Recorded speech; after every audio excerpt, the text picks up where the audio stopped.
كابتن حمادة بيتكلم وبيقول. طب ما يلا بينا نسمع بيقول ايه.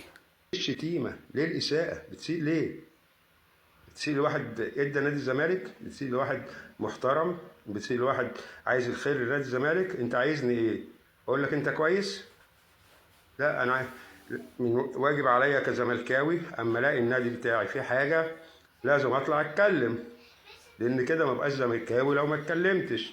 واجب عليا يبقى فيه اصلاح، واجب عليا اللي احنا عايزين السلبيات نعالجها، نشوف اخطائنا ايه. لازم تواجه نفسك بمشاكلك بسلبياتك، لكن مش ابسط حاجه اشتم حماد عبد اللطيف. لا، ليه تشتم حماد عبد اللطيف؟ حماد عبد اللطيف عنده بيت وعنده اسره، وحماد عبد اللطيف حد محترم. بقول الكلام ده مش الكل طبعا. الناس الزملكاويه جمهور الزمالك محترم جدا جدا. انا بعد الناس اللي اتعصبوا ودخلوا. طب ما تسمع الفيديو كويس. ايه في ايه اساءه؟ بكلمك اقول لك انت مش مستواك كنادي زمالك.